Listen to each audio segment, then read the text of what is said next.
Now is a turning point. So as you can see, it's imperative to protect the Arctic, specifically because of its unique importance to wildlife, and it's crucial to do so now because of the current fragility of the situation. This brings us to the third level of analysis, why inherently exploitation of Arctic resources destroys the region. Oh, thank you, ma'am. Arctic weather is so extreme and unpredictable that it's practically impossible to contend with. Now, opposition is going to tell you about how we have lots and lots of ways of mitigating disasters and lots of regulation. We say this does not stand, and I'll tell you why. Shell, after having invested billions of dollars in new technology and infrastructure, declared itself Arctic ready at the beginning of 2012. They passed necessary regulations. Then the following things happened. They lost control of 2 rigs. Their containment vessels failed and were crushed by pressures lower than those in the Arctic. Their oil response barge failed drastically in a routine test. And this, ladies and gentlemen, is a company that is Arctic ready. The former CEO of French oil giant Total said the following: "It is the height of hubris to presume that we can really contend with Arctic conditions. We just don't have the physical capability, and that is the reality." End quote. A reality, ladies and gentlemen, that led the U.S. Minerals Management Service to estimate a 1 in 5 chance of a major spill in the Arctic Ocean. Worse, ladies and gentlemen, if there were to be a spill, we simply don't have the adequate cleanup technologies. A report released by the U.S. Accountability Office explains that should a spill happen in the winter, oil can become trapped under ice, kilometers underneath ice fragments, and travel miles before it's released in the summer. Now, ladies and gentlemen, even if we could mitigate the chances of a spill, which of course we can't, drilling in the Arctic involves not just oil rigs. There's a whole infrastructure that has to be built: roads, gravel mines, housing, pipelines, support facilities, and airports. This results in the destruction of habitats, fragmentation of migration routes, etc., and is also fundamentally inextricable from resource exploitation. It's just unavoidable that we have to build these things, and irrefutable that they harm wildlife. But even if we have no care whatsoever for the environmental implications and are entirely selfish, we still should not drill in the Arctic, and this brings me on to my second point, the impact on human populations. So we have 2 issues. Firstly, the direct effect on rising sea levels, and secondly, the impact on local populations. So firstly, drilling in the Arctic melts polar ice. Fact. This is true for 2 reasons. Firstly, fragmented ice melts more quickly, and drilling, as you can imagine, fragments ice. Secondly, and slightly more complex, is the fact that the Arctic reserves contain also natural gas and not only oil. Now, we cannot exploit the natural gas because it needs to be processed onshore in a process that's much too expensive for the oil companies to have any interest in doing. So we have 2 choices: either release it into the atmosphere, which is incredibly harmful, or burn the gas as it emerges in what is called flares. And this is what is currently done. The flares produce soot, which is directly released onto the ice, leading the ice to absorb more heat and therefore to melt much faster. The melting of the ice causes harms we are all aware of. Rising sea levels are a major global concern, specifically to coastal communities. If the sea level rises just 200 millimeters, something that at current rates will happen in 25 years, there would be approximately 170,000 homeless people in Nigeria alone. Side opposition in this debate has to tell us why they're prepared for this to happen.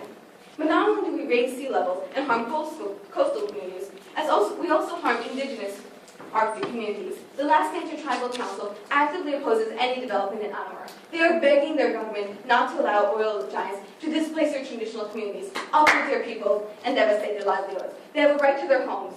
And this, ladies and gentlemen, drilling in the Arctic is a basic Aboriginal human rights issue.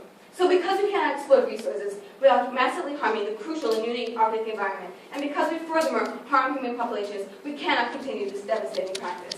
Thank you.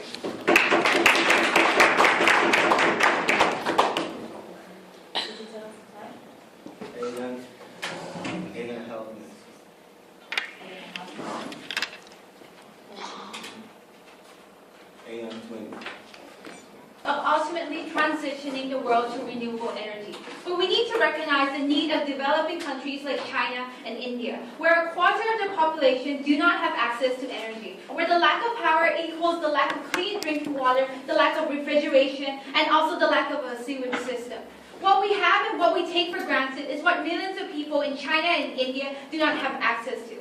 This is why we outside opposition believe in the extraction of resources from the Arctic in order to supply energy to people who are currently living in energy poverty. And we're going to prove this to you through 4 substantive points. That 1, the need for power is urgent. 2, there's a need for resources in the Arctic. And 3, the option of green energy is not open for developing countries. And 4, that extracting resources will not deter innovation from green energy. But before I move on to my substantive point, I have 4 rebuttals in today's debate. On the first rebuttal, she talked about this idea of how there's other alternatives towards this energy crisis. On the first level of analysis, we concede that renewable energy is what we want in this debate, but the question is that renewable energy is not ready yet. We talk about how there's already a high cost of renewable energy, and also second of all, there's an inefficiency of renewable energy. On this idea of cost, ladies and gentlemen, in the United States, Solyndra, which is a solar energy company, went bankrupt even though the United States supplied $535 million in subsidies. This shows how developing countries cannot afford the high cost when countries like the United States has already a high cost in the terms of renewable energy. But second of all, on this idea of efficiency, because we think that the efficiency of renewable energy is not there yet, because it means that these countries cannot supply enough energy towards their own population where there's a low energy capacity in production. We talk about how Brazil, where the major source of energy is hydroelectric dams, because it depends on the weather, and when there's a low shortage of rainfall, we think that countries like Brazil are actually looking towards power rationing because there's not enough energy from renewable energy. The burden that side proposition have to prove in today's debate is how countries like China and India can move towards renewable energy when countries like the United States is still having problems with this idea of renewable energy. What they're doing is supporting the inequality of the poor and rich nations because we simply think that developing nations do not have the funding yet. But on the second level of analysis, because we don't think that this is an option between renewable energy and this idea of fossil fuels, because we think that what happens when you don't allow countries to actually extract resources from the Arctic is that you're forcing China to actually move towards unenvironmentally friendly drilling. This is because China is going to be forced to actually drill in unconventional preserves where they're going to use fracking, which is a method of actually making the water more toxic and making water contamination in the region. And we think that this is going to be a big issue.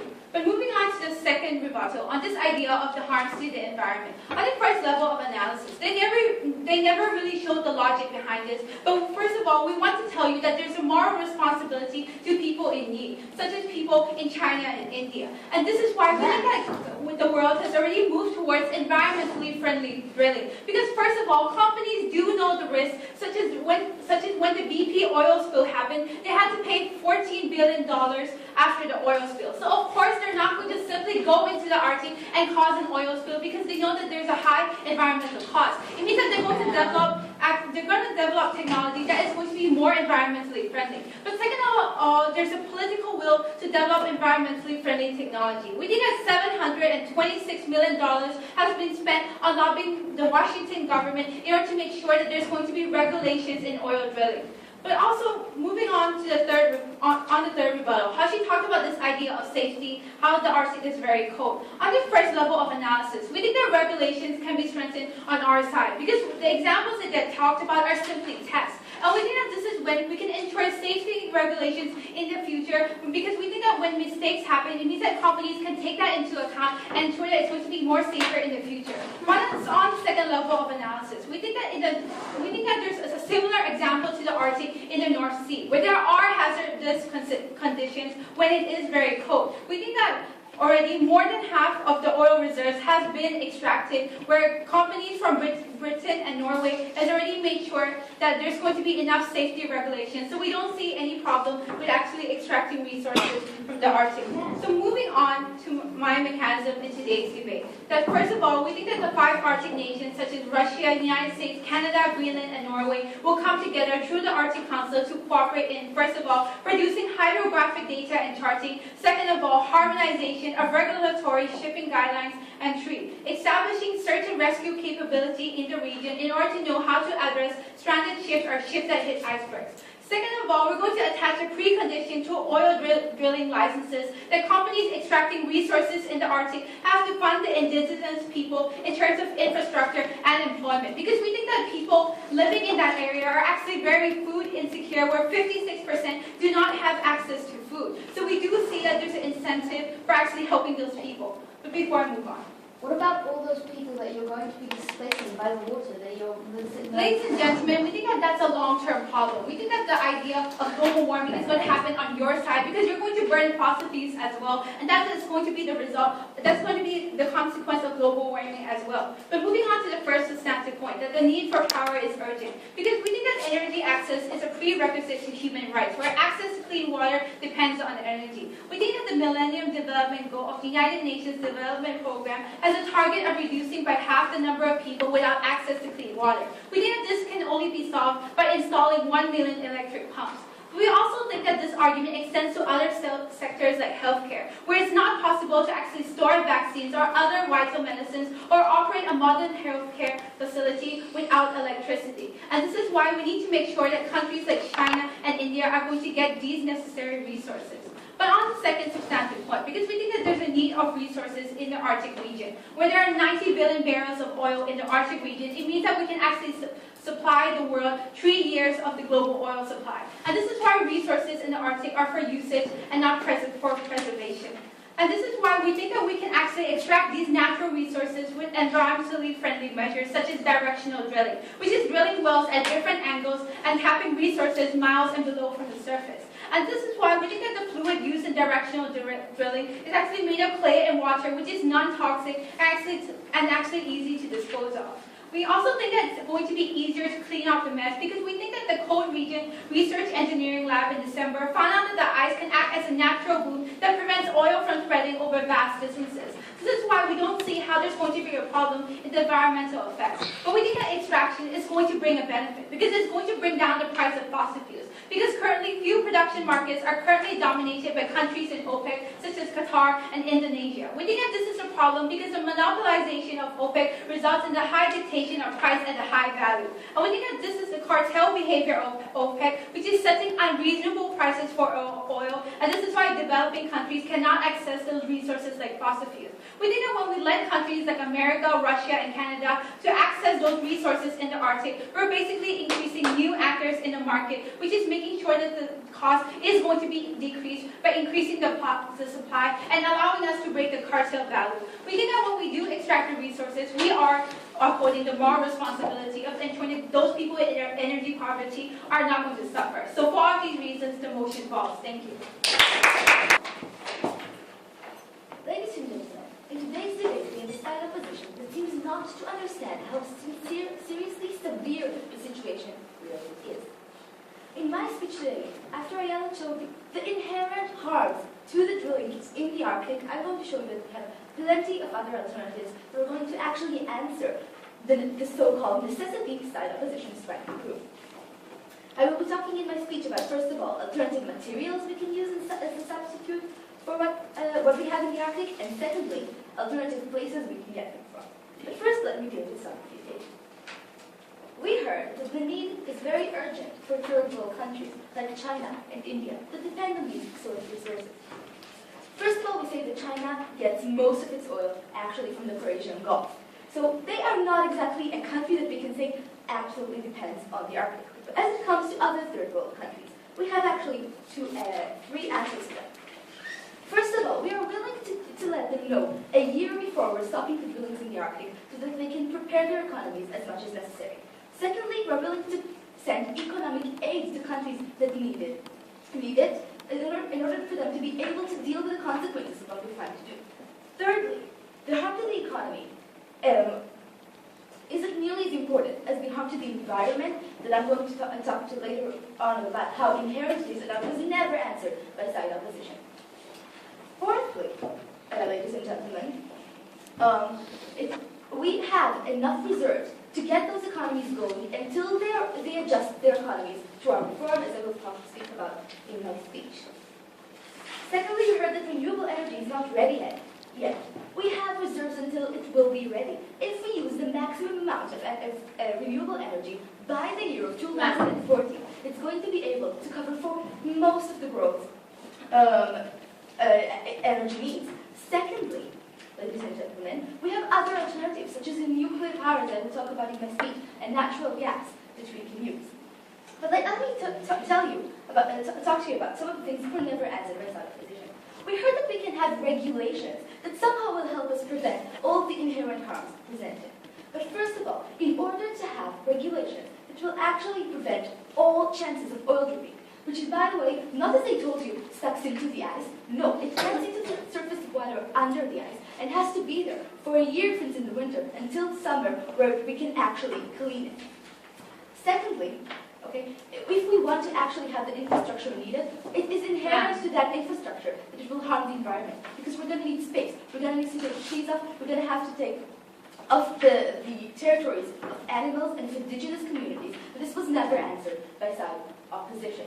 Thirdly, we never answered the analysis our first speaker gave about how drilling for natural gas will, will inherently release natural gas that we're going to have to deal with. And it will increase ice melting. We are aware that ice melting is comes from global warming, but we will be dealing with this in two ways. First of all, we're going to minimize the effects of this, because global warming is not the only thing that's causing it. Drilling causes that too. And secondly, since we are supporting moving to renewable energy sources, global warming will substantially decrease as a result. Now let me move on to my point. Okay. Sorry. Yes, for something. 84% of undiscovered oil and gas reserves are in the Arctic region. How would drilling pose a significant harm? Thank you. First of all, the fact that there's supposedly a lot of oil in the Arctic does not mean that drilling will not cause significant harm. Secondly, this data is just not correct. Actually, there is far more oil in South America, for example, than in the Arctic. The Arctic does not hold the majority of the world's oil. That's a lie. Okay, so first of all, we have three alternatives to oil. Natural gas. Natural gas is a good substitute for oil. It covers for most of its uses, primarily fuels. There's a lot of natural gas in the Arctic. We cannot get to it because the infrastructure needed is not economically beneficial for the companies drilling in the Arctic to achieve. Luckily, there is no shortage of natural gas in the world today. In fact, we just discovered vast amounts of natural gas in the Levant Basin. This discovery has been called, and I quote, the most significant discovery in noble gas history by the CEO of the Nobel Energy Center. It has estimates show that it has 100 trillion cubic feet of natural gas, covering for most of the world's needs, at least for the next few years. This gas is significantly more accessible than the gas in the Arctic, as we don't have to drill through sheets of ice in order to get to it. And we have urban cities next to it in civilized countries such as Cyprus and Israel that are capable of serving the purposes of having the infrastructure needed on them to process the gas and to use it. Secondly, we're talking about nuclear energy. This kind of nuclear energy is far more environmentally friendly because it does not involve the release of the very harmful pollutants that cause A, global warming, and B, air pollution that leads to disease in all civilized countries, ladies and gentlemen. Nuclear power does not continuously harm the environment all the time. Yes, we are aware that we have the nuclear waste, but the world is able to deal with it. You know what the world is not able to deal with?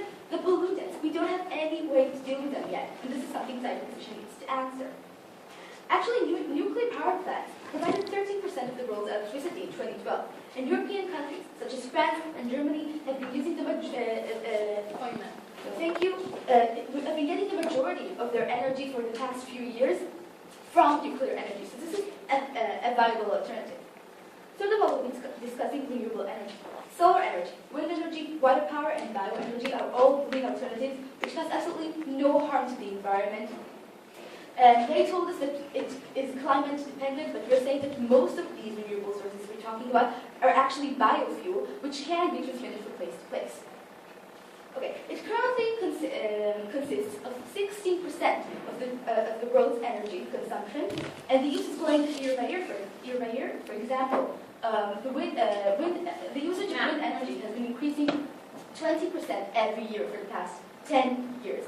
Brazil, for example, 25% of Brazil's total biofuel comes from green energy.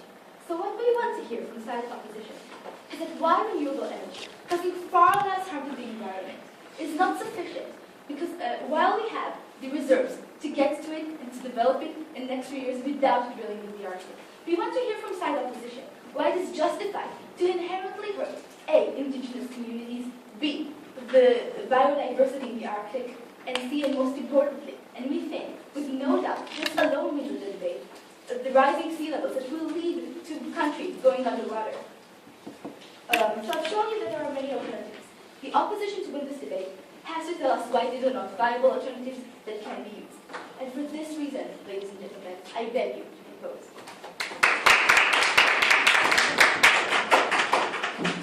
7 minutes, 48 seconds.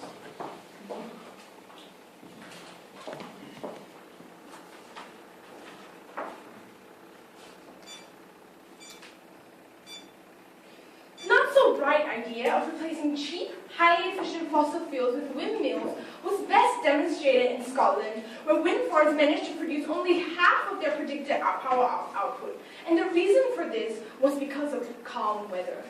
Today in my speech, I will prove to you how alternative energy is not an option for these developing nations right now because it's not efficient, there's high cost, it's not ready to be deployed, and these countries such as China and India do not have a baseline power source to rely on these renewable energy. But before I move on to my arguments, I have a few rebuttals. So, my first rebuttal on how, let's compare the harms on both sides of the case. They talked about how extracting resources, there's a lot of harms in the Arctic. But we've constantly told you how the risk and harms are mitigated. First of all, on the risk of oil spill. We say that it is mitigated because, first of all, they have done these kind of extraction of resources before in cold places, such as in Norway. So they have experience in doing this. Secondly, the cost of oil spill is so high, such as the BP oil spill, where they had to pay $14 billion for damage and $4 billion for fines. So they understand the risk. So no companies are going to go in and if they know that they can't manage the risk of oil spill. And thirdly, there's so much international pressure regarding the issue in the Arctic right now, and there's so many international observers that it forces these countries and the companies that when they go into extracting these resources, that they have to follow management regulations, which is one of the key reasons why there's an oil spill in the first place. And second of all, they talked about how when there's an oil spill in the Arctic, it is hard to clean up. Like I said, that first of all, when there's an oil spill, there hasn't practiced on cleanup in Norway and Canada, and there is experience. And we also have told you about how, because of the cold temperatures in the Arctic, it is easier to clean up because the oil will be less dense, so it's easier to control. And on the third idea, on how they talk about infrastructure disrupts the environment, we told you that it has an improvement in technologies where ice beds, drilling pads are smaller. So these infrastructures that are being built aren't really damaging to the environment. And even if there is this small risk, and even if we may endanger the environment, we think there's something more important for us to focus on, which is right now, people in China are in need of power, because without power, they're unable to receive proper healthcare, they can't get heating for warmth in the winter, and these are all detrimental things that they have to be doing now. And I'll take up my rebuttals. And I'll take a second rebuttal on the idea of how they talk about there will be sea level rising when we extract resources. First of all, we think that's exaggerating on how they think that the melting of ice in the Arctic will immediately cause such a huge rise in the sea level. Second of all, the reason why there's global warming in the first place is because of burning of fossil fuel, not because burning of fossil fuel. So what we should be doing is actually, so in order to reduce the amount of global warming, is to actually regulate the amount of burning of fossil fuels and making sure that they burn and clean efficiently. So this is why we have regulations such as cap and trading in Australia, and there are such as carbon capturing to ensure that the fuels emitted doesn't contribute to global warming. And next of all, they talked about how they want to use nuclear energy. And they say nuclear energy. First of all, if we they say that it is easier for the society to deal with nuclear waste and we can't deal with fossil fuels. First of all, the consequence of nuclear waste is way more detrimental than carbon if you want to compare carbon. The radiation leaks and the potential that it can cause the environment takes over 100 years to get rid of. And there hasn't been a method and a way to actually solve that problem yet. But under our case, we have shown you cases where technology has been improving and actually trying to capture these carbon emissions, to actually regulating so that we can actually reduce the amount of emissions. And that's my next rebuttal on how if you move, they talk about how there's enough reserves in society, so there's no need to exploit resources in the Arctic. But we think that there's two different things between having reserve and actually having access to it. Because OPEC is dominating these resources, they're having a cartel, so they're setting prices at too high of a price and they're not willing to share it with other countries. So the thing is that in order to actually increase the access for China to have these resources, we need to introduce other actors into this market so that OPEC can reduce the supplies in order to compete with to compete and actually be able to make money. And in order to do that, we need to allow these countries such as USA and Russia and Canada to be involved in the market. And to do that, we have to exploit these resources so that OPEC will lower the price and China can get these resources. Now to my last. Now I'm going to move on to my argument, but before, yes. The infrastructure involved in drilling in the Arctic is so expensive that any oil that's actually extracted from there is going to be 35% more expensive than the oil. That is not true. It's not more expensive. And of course, companies will think about if the cost is too high, they won't be exploiting it. Because right now there are test runs and there are test drives to make sure that the cost is worth it for them to sell. And second of all, we have already told you about conventional drilling. That's a way cheaper process than the common process they are using right now, such as fracking. But onto my argument on how green energy in China and India isn't an option right now. Because first of all, the cost. Developing countries cannot afford the cost of developing renewable energy. Because with solar power being at least 4 times more costly than fossil fuels. One great example of this is the high cost is more evident in developed countries such as Germany. Germany has spent over 100 billion euros on solar power panels than any other countries on years. But in recent months, 2 important Germany solar manufacturers have gone bankrupt. Second of all, renewable energy is inefficient because the fossil fuel, because we understand that renewable energy is limited, where all types of energy generally depend on whether the weather is consistent and where solar energy cannot work at night at all. And even in winter months, when there's not enough sunlight, they can't even produce enough electricity. So more specifically, these types of energy, such as solar energy, will only result in low energy production, because only 22% of the sun's energy can be converted into electrical energy. The same applies to windmills that only operate at 40% at maximum. Well, compared to the production level of coal, is 90% efficiency. We cannot risk another generation being excluded out of energy, especially when energy is a prerequisite to basic human rights. Because moreover, we cannot risk another incident of how low supply, like India's blackout in July last year, where 700 million people were left to live without electricity because they failed to meet the energy demand. So, please sit down. Even developed countries like Germany have trouble with renewable energy, and in terms of efficiency, where they are short on power, this combinates a difficult in supply and energy with such means, where it would be more impossible for countries like China to bring power to 300 million people using energy. Now, on to my next argument on the idea of how extraction resources will not deter innovation towards green energy, because we believe that there is a political will for these countries to actually further continue to research in renewable energy, because at the end of the day we want to move towards that. Because there is the European Green Party in the European Union where they help create regulations in the form of policies that contribute to this stance. And there's also profit motives of companies, because companies are building climate protection into images in their bottom line, such as Toyota, Nike, and IKEA. Because these companies recognize that sustainability is not optional, and that the energy problem is not going to go away, and that market demand for highly efficient energy is there. So this is why the companies will also have the incentive to actually further invest in new renewable energy. And also we talked about how there's also increased environmental regulations, such as countries like Australia, where they have the cap and trade system to ensure to reduce the pollution, to regulate pollution. And we also say that only after when we allow these developing countries to actually have enough energy to provide for their people, only then can they focus on actually focus on renewable energy. Because I've told you that one, the harms and risks are mitigated. And even if there's a risk, we should focus on more important things like the people who live energy. They're very, very proud to uphold that. 8 minutes, 24 seconds.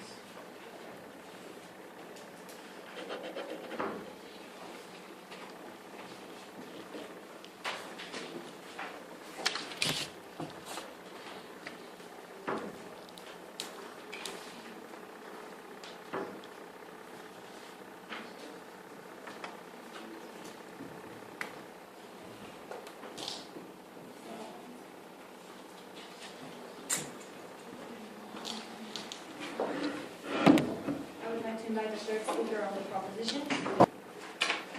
Ladies and gentlemen, today's debate is about balance. Today's debate is about the question of whether the possible and slight harm to these developing countries is worth the definite and serious damage both to the environment, to the indigenous population, and to the world, and to the people of the world. And we say that without a doubt, we take today's debate. I'll be explaining this in three main areas.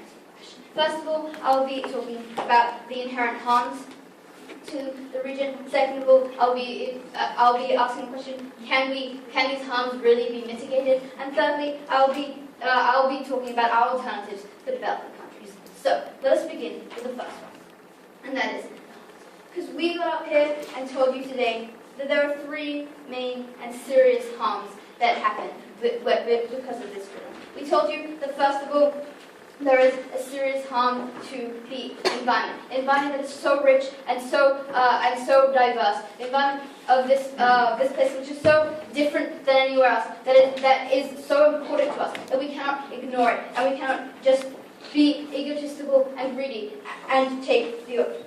But second of all, and more importantly, we told you that there is a great harm to coastal countries. We explained to you that when you drill for gas, and the natural gas that we cannot actually extract from the Arctic because it is too expensive, and therefore we have to burn off. When we do that, there is soot that covers the ice, and that significantly increases the melting of the ice. We explained, no thank you, we are not talking about global warming here. While we agree that global warming is a problem, and of course we would like to mitigate it as much as possible, this is not what we are discussing today. What we're discussing is the fact that this very, very quickly increases the melting of the ice, and that at current rates there will be thousands and thousands of people displaced in countries like Nigeria within 25 years. We say that this is not an exaggerated thing and merely a fact that currently sea levels are rising far, far too quickly. And thirdly, we told you that there is an indigenous population here. That there are people that have time and time again requested and demanded that their countries not let the oil companies come in and take away everything that they work for and not harm their environment. These harms are serious and important, and we think that alone they win today's debate. Because even if these developing countries need cheaper oil, even if this is a problem, we say that it is not okay to put their priorities above the priorities of all the people that we will be harming because of this proposition. Thank you. And then, now let me move on to the second question, and that is, can these harms be mitigated? Because they told us two things. They told us, first of all, that this harm, that this kind of drilling in extreme places has been done already, and we say that these are nowhere near, as extreme conditions. The Arctic is a very, very unique place, as our first speaker detailed to you, and was never properly answered. And second of all, they told us that there is monetary and international pressure to not have oil spills, etc., etc. And we say that despite this, we explain to you that, for instance, Shell, which is doing exploratory drilling right now, has completely, and who thought and passed all the regulations that they were Arctic ready, still completely failed to keep their rigs afloat, still completely failed to have any proper way of answering, I'll take a second, of answering an oil spill if it were to happen. A February 2012 report shows us that there's not enough infrastructure there, that there aren't enough places to house the people, and that there isn't enough scientific data to know how to clean up an oil spill if it were to happen. Yes, ma'am. In Australia, only with the mining that the Aboriginal communities actually got jobs. This is what we're doing in the Arctic region, especially when those people have very low life expectancy and can't even afford food. Except that these Aboriginal people themselves have been the ones that are requesting these people. In fact, you can't just claim that it's helping them if they themselves are telling us that it's not. I think we should believe them. Okay? But more importantly than this, we're talking about the melting of the ice. We're talking about oil spills. We're talking about the damage not only to the Aborigines, but to the world. And we say that these harms cannot be mitigated. We have neither the infrastructure nor the scientific data to do this. This was detailed by our first and second speakers and never properly answered by the other side. And now let's move on to the third question, and that is alternatives for development. They told us that that oil is far too expensive and that it needs to be cheaper. And to this, we told you we told you first of all that the fact of the matter is that because it is so expensive to drill in the Arctic, this oil is expected to be sold at 35% the normal price. They claimed this was a lie, and I guess that's it because it's a fact debate. But at the end of the day, we detailed to you why it's so expensive, why these extreme conditions require such complicated infrastructure that isn't there yet, and that is why this oil, I think, will be sold, and therefore there will not be cheap oil in this. But more than this, ladies and gentlemen, we gave you 4 very important and very serious alternatives that together are going to solve the problem. We told you, first of all, that there are vast places of natural gas that are untapped. We told you there's in the Levant Basin. We told you that in fact there are many places of the world. This alternative was never answered by the other side. It has none of the harms that they've been talking about, and we say that it's a very important one that is currently not being used and should be used first before we go on. They told us second of all that we should be using nuclear energy. And while, yes, it is harmful, it is significantly less harmful than these fossil fuels. Because at the end of the day, this disease and radiation that does also exist in fossil fuels is a lot less when it comes to nuclear energy. No, thank you. And thirdly, we told you about renewable energy. And yes, while we recognize that this is not a viable option for all countries, we say we should be putting it into the places that it is, and more importantly, developing it and helping them develop it while our oil runs out, until the point in time where they can use it. And fourthly, we told you that there is oil in many other places. We told you that there is oil in, for instance, South America. In fact, South America holds approximately 30% of the oil reserves of the world. That's triple that of what there is in the Arctic. And we said that we should be tapping that before we go anywhere else. This, again, was never properly answered. So we say, because we have oil that's going to last us for so long, oil is expected, even if we don't tackle those things,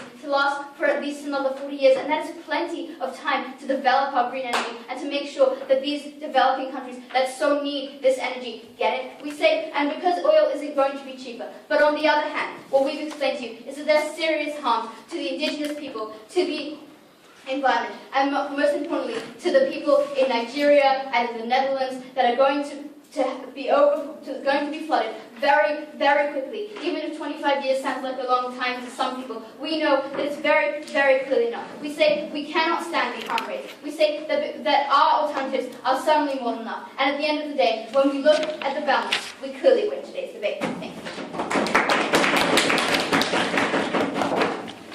7 minutes, 38 seconds. 7 minutes, 37. Estimated that around 1.7 billion individuals, which accounts for almost 1/3 of the world's population, do not have access to a basic electricity supply.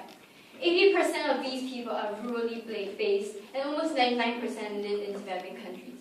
With no electricity, we see that in these countries, water does not come from tap, and the water that these people drink comes from rivers. And drinking polluted river water often brings diseases that kill 4 million people a year.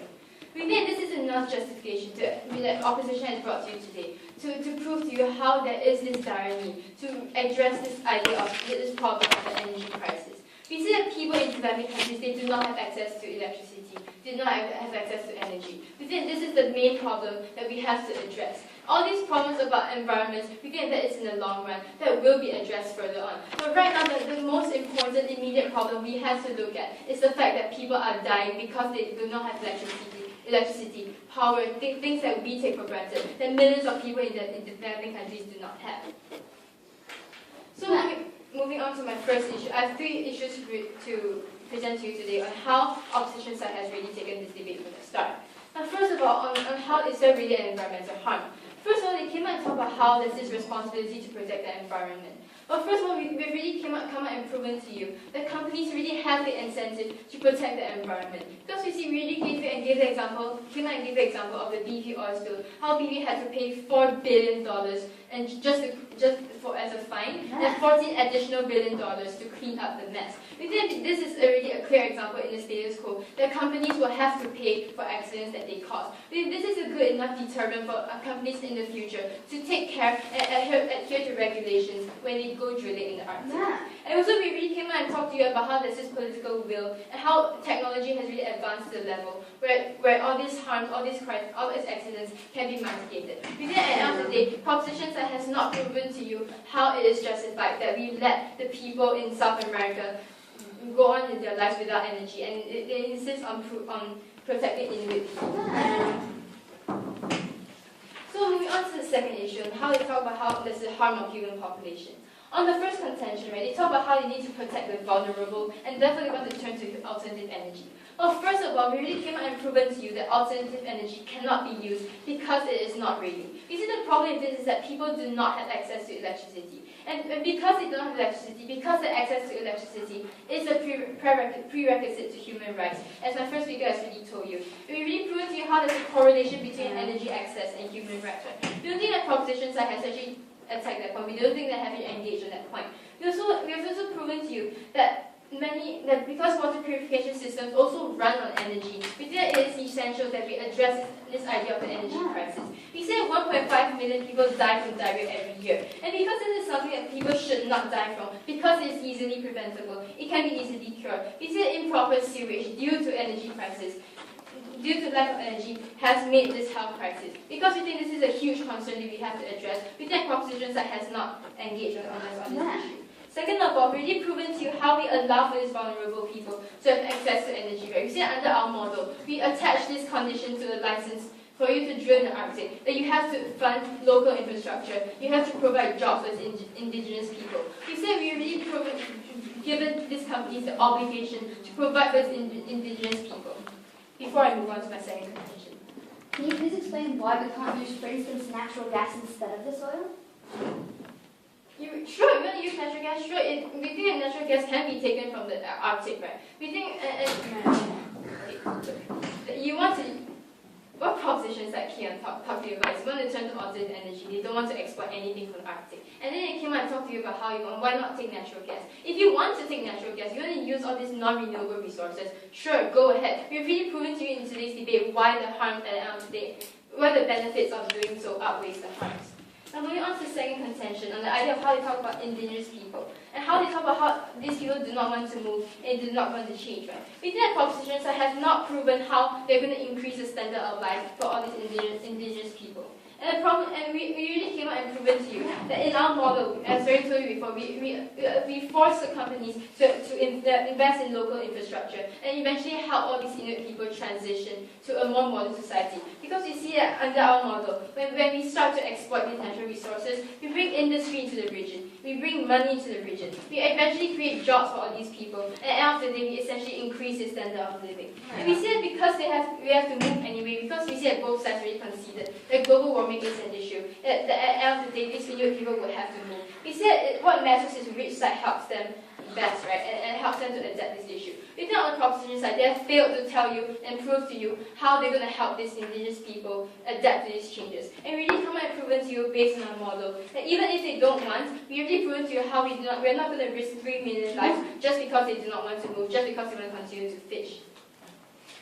And moving on to the third contention under this point, on how to talk about how animals are being harmed. I think that animals in the Arctic are doing pretty well, right? Because even the rarest whale species population went from 45 whales to 420 whales. And therefore this proves that there's no significant harm to these animals at the end of the day. And also, moving on to the fourth contention, on how the third speaker came out and talked and gave you her speech. And from the speech we derived that she's actually willing to let the South American population suffer and they're trying to protect the Inuit population.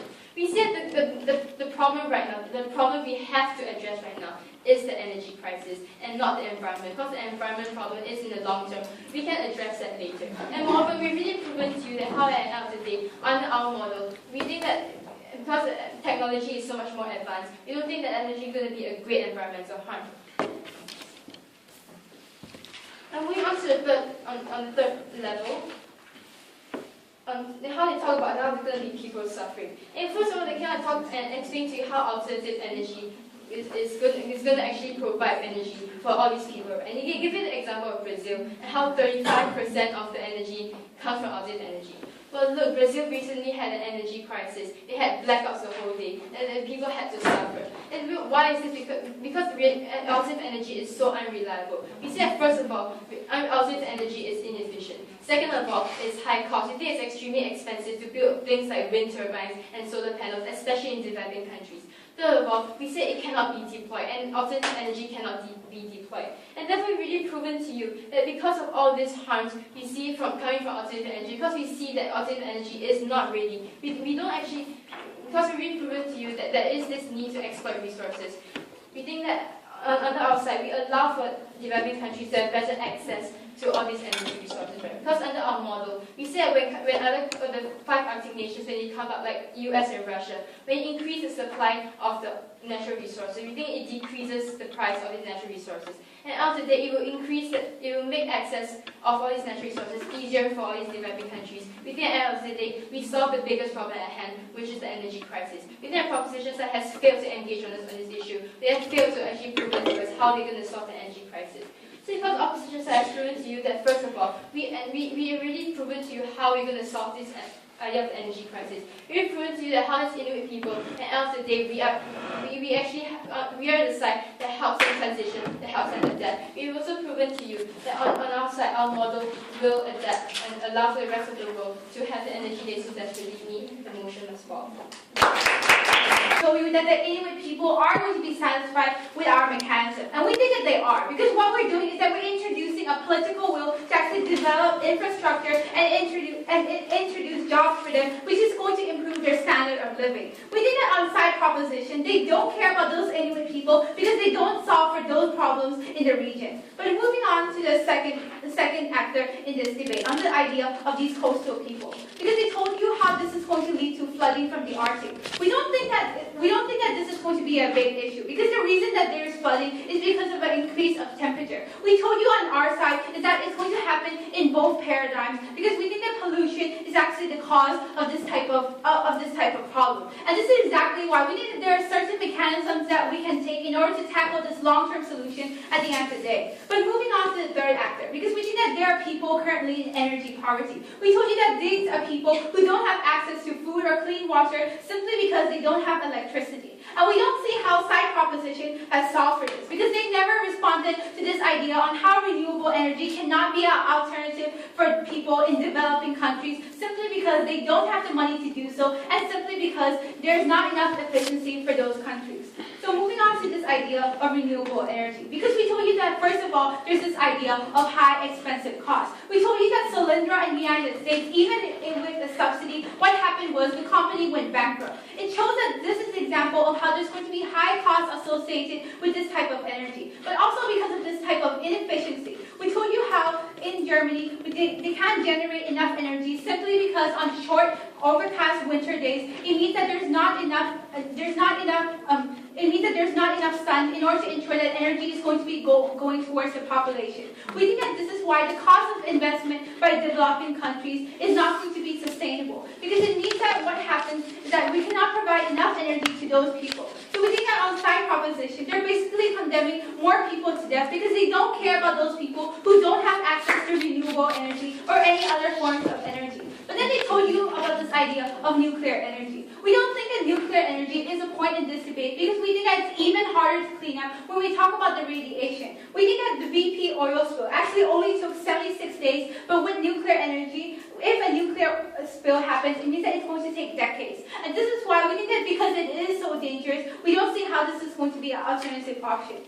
But last of all, they talked about this environmental harm. We think that we already provided an analysis on how this can be mitigated on our side. When we talk about ice roads in Alaska or directional drilling, which is not going to hurt the ice, it means that we have already made sure that there's going to be environmentally friendly, that we're not going to affect the ice or affect the natural environment. We told you that companies are going to have a calculated risk because they learned from the BP oil spill, but they also learned from their mistakes simply because they don't want to pay the price of an environmental cost which is so high. We also told you that there's a political will because there's lobby in all countries in order to make sure that oil drilling is going to be environmentally friendly. We think that the only response from government was this idea of Shell, which we don't see it stands in this debate. We told you that there's not going to be environmental costs, so the motion falls. Thank you. I'm going to talk about two issues to summarize this debate. First of all, what's more urgent, the oil crisis or the environmental crisis? And secondly, the effect this will have on third world countries. We are aware of the fact that for high school kids, 25 years might look like a long-term problem. But I'm sure the fellow judges and all the audience we have in the room is aware of the fact that 25 years is now. The environmental crisis we have right now is burning us. The Netherlands are at risk of going underwater. And we showed you that it is inherent to the situation that more natural gas will be released and more icebergs will melt. This was never answered by side opposition. All we heard is that, yes, it comes from global warming, but it also comes from this and we want to minimize it. They told us that there is no way for us to use our alternatives. We gave you 4 different alternatives. We give you natural gas from other places, not from the Arctic. Not from the Arctic. We're talking about the Levant Basin, talking about Europe, talking about all those other places in the world that have natural gas. We told you nuclear energy. They told us it is somehow more difficult to clean than the nuclear waste. This is simply not true. Right now, in the Arctic water, there are still pollutants. There's still oil from the Luxon leaking 35 years ago. How is that easy to clean? Thirdly, we gave you oil from South America, which was never answered. And fourthly, renewable energy, they did answer, but we have a problem with their answer because they're claiming that the renewable energy will never be able to suffice for all of the entire world. Yes, we're aware of that, but you know what can't be satisfactory for the entire world? Oil. We need all of those alternatives combined to have a solution. And this was never answered by the side of opposition.